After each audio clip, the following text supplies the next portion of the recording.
Hello friends, how you doing today? We're coming up to the end of the year. Today is Tuesday, December 27th, 2022. 2023 is right around the corner. Just wanted to follow up a quick video for you. In my last video, which I think I posted on Christmas Day, I was talking about Michael Saylor and the organization COPA, which is suing Craig Wight to, try and prevent any um, restrictions on the open source software of the Bitcoin protocol. And so there's that whole dispute going on between them. And actually, after I had uh, posted that video, I saw on Christmas Day that Craig Wright was just coming out on his Twitter nonstop uh, bashing XRP, aka or Ripple, Ripple and XRP, and saying how that's just inconsequential, and the people that follow that are not wise, and so on and so forth. And so it was a real diatribe against XRP. And so I thought, wow, all this stuff coming out from him on Christmas Day was kind of unusual. And of course, there's people saying that he blocks anybody that tries to debate with him. He says nobody can debate with me, but then when someone tries to debate with him, he ends up blocking them on his Twitter. And so he cuts off any kind of discussion. But he consistently comes out and spews out rhetoric from his own perspective and doesn't take into account anyone else's. It's only his way or the highway. And I think that serves his purpose. He wants to make a big noise to attract a lot of attention, and he doesn't want attention from those that would try to counter his view, his way of thinking. He only wants to present his own way of thinking, his own view. And as I've said before, he wants to be like a kind of Genghis Khan figure. He constantly is trying to gain more and more credentials of academia to show that he is the smartest person in the world. The problem, that you have to think about the comparison between Michael Saylor and Craig Wright. Michael Saylor has a degree in the history of science. He's also MIT, astrophysicist, rocket scientist, basically.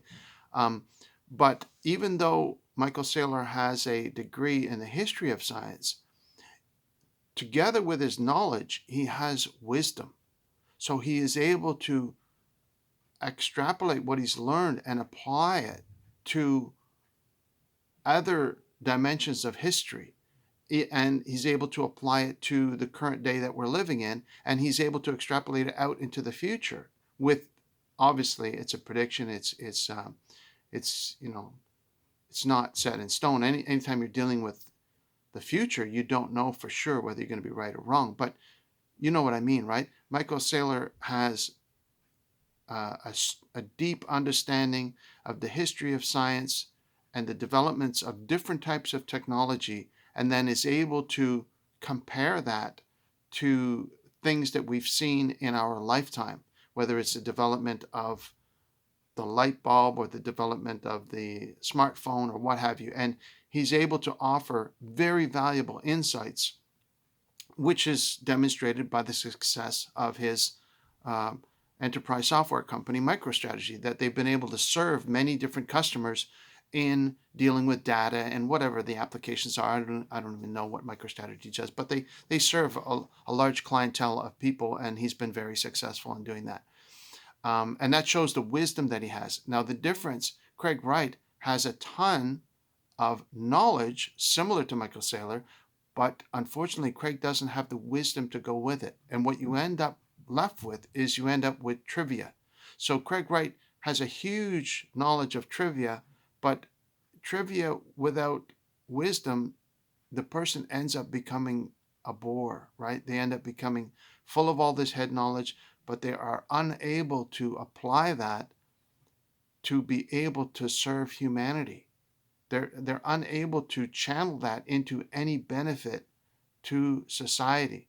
They end up becoming a bore. They end up becoming despised by those around them. They end up becoming hated. And so that person ends up becoming actually to be pitied and someone that should be prayed for, that they would be saved from their own wretchedness that they're in. So Craig Wright has sent himself into his own hell of hatred and unacceptance and combativeness with everybody around him and so on and so forth. It's really pitiful to see.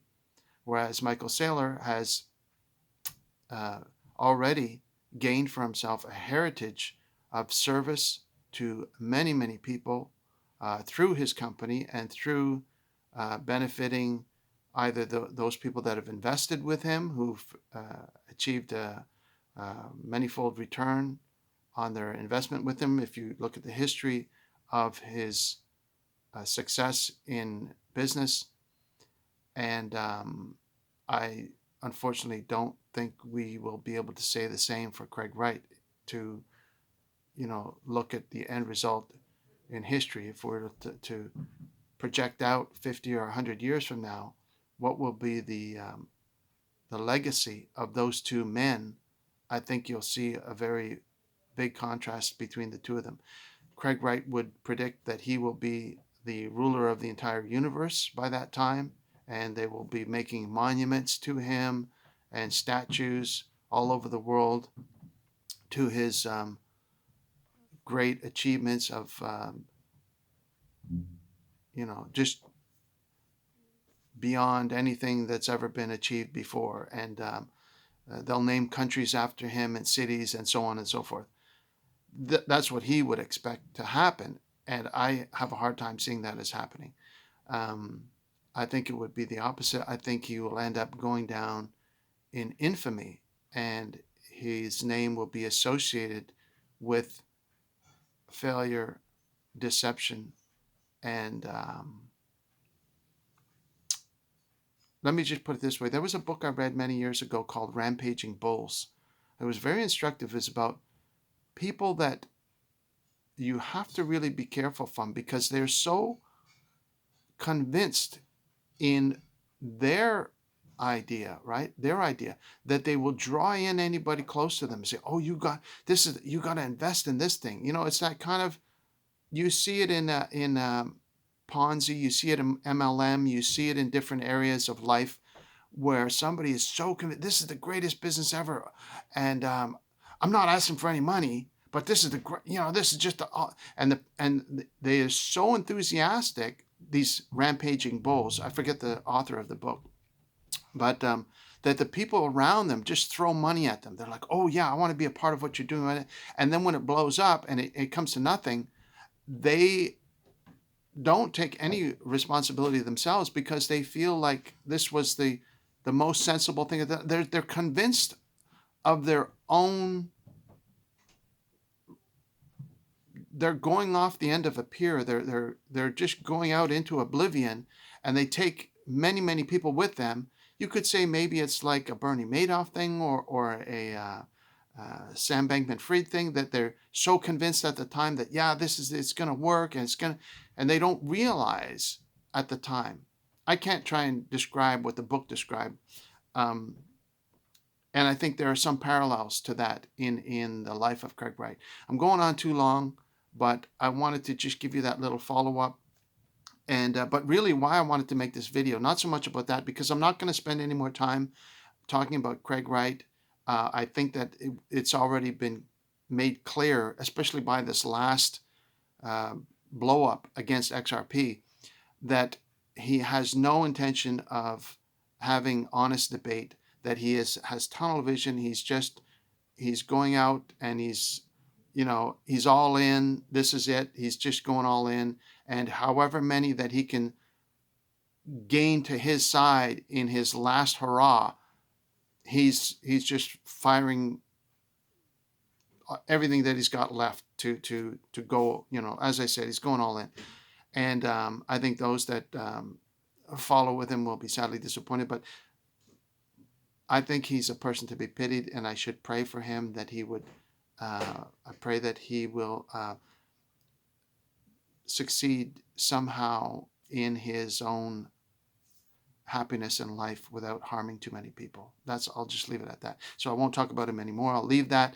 Unless something really exciting comes out about that whole struggle, I'll just you guys can find it on your own, because anybody that wants to look it up, they can study it. So, but I wanted to. I'm going to put a link. The reason why I wanted to make this video in the first place was I want to put a link to. I've been tracking the data of the different addresses in BTC, and the number of addresses that have between 1 Bitcoin and 10 Bitcoin, and the number of addresses that have between 10 and 100, and between 100 and 1,000, 1,000, 100,000, and 100,000 plus. And so I made just some basic little graphs in a spreadsheet, and I saw how steady the increase is in the number of addresses that have over 1 BTC, that have more than 1 Bitcoin in them. It's been very steady growth, very steady growth. And that is very encouraging to me, because if that number keeps growing over time, we should see a fulfillment of the HODL model, HODL, the one that was put out by the Rational Root, and I think I put a link to it before. And so that model is exciting to see. And then you see in the larger addresses, the whales, or the orcas as they call them, I guess, between 1,000 and 100,000, or 100,000, between 100,000 million, you can see this big dents in the growth. And that's why we've seen this recent crypto winter, or the price of BTC taking a dramatic depression over these last few months, in the latter half of 2022, and in particular after the FTX collapse of early November. And so if we have continual collapses going into 2023, it seems like there could be a motivation to bankrupt the miners. There's a whole bunch of miners that are public companies, and if the hedge funds are strong enough to bankrupt those companies, they would benefit.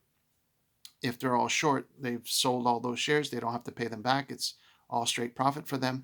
And they can kind of drip feed into the market those collapses. So, for example, if Coinbase were to collapse and go bankrupt, that would be a big, even though they announced, don't forget, BlackRock announced that they're going to use Coinbase to access crypto market for their clients, and partnering with them, maybe investing a little bit of money to them. The stock shot up to $100 a share, or over $100 a share. But if that was to draw in, and then they're actually hoping for the downfall of that company, now they're trading in under $40 a share or something like that. And so if they're able to take that down to zero, that would perhaps benefit their financial goals that they have, and that would further depress the price of Bitcoin. And so maybe we would have a Coinbase collapse. If we had a Binance collapse, same thing. If we had maybe some others, Kraken or whatever, if we had some of these other exchanges collapse, but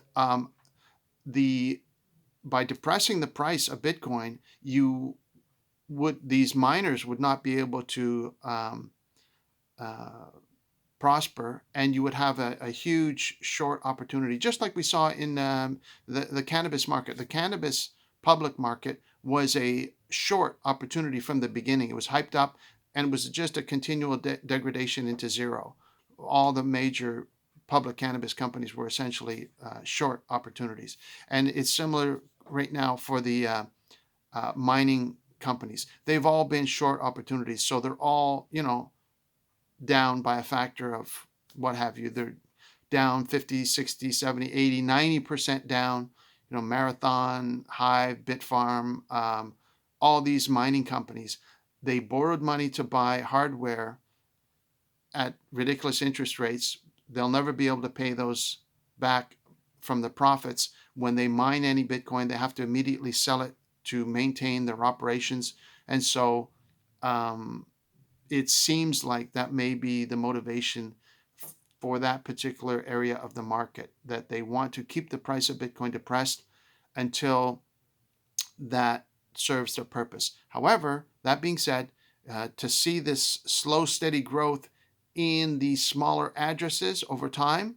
Whether that will eventually be able to counterbalance, it should, because of the limited number of Bitcoin available, 21 million.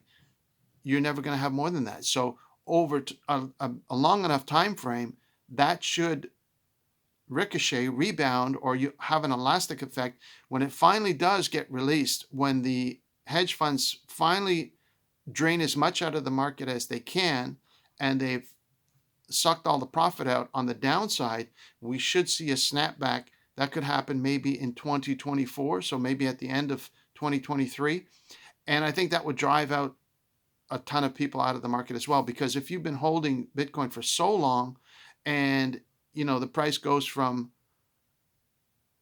15,000 or 12,000 US up to 100,000 over a weekend, those people are going to exit their position. They won't have the strength to hodl till $1 million. They'll be driven out by the upward spike, is my guess. And then those large deep pocket whales will be able to pivot, readjust, and scoop up coming and going, so to speak. So the strange environment that we're in is really an environment of kleptocracy. We are in a economic model currently which is basically theft at every opportunity. So if there's an opportunity to take money, it's going to be taken by the sharks. It's a shark-infested pool of opportunity, and the sharks are just trying to get as much money as they can, and they don't care about who they chomp down on, whether that's in business, in politics, especially in politics, and in all the different categories of the commerce that we see, whether it's in the pharmaceutical industry, in the technology industry, in the finance industry, transportation, military, you name it. Everybody is out there in a feeding frenzy to try and essentially steal whatever they can get their hands on. And it's sad to see there's very little motivation for philanthropy or for genuine charity to genuinely serve one another without having the profit motive so blatantly in your face. It's sad to see, but that's kind of the reality of the world that we're in right now. But hopefully that can kind of change with the adoption of Bitcoin as people become more softer in their heart and saying, hey, this is something that can help everybody in the long run. So let's slowly allow this to be integrated into our way of doing business, where it can benefit all and reduce transaction costs and become an accepted medium of exchange to allow people to transact and send money from one country to another and help each other and so on. You know the story, so on and so forth. So that's it. Sorry for going on so long, but thank you so much for watching.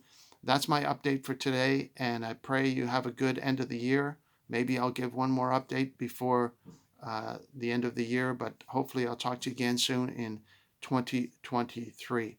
So have yourself a fantastic New Year's holiday, and I hope you're enjoying this time wherever you are.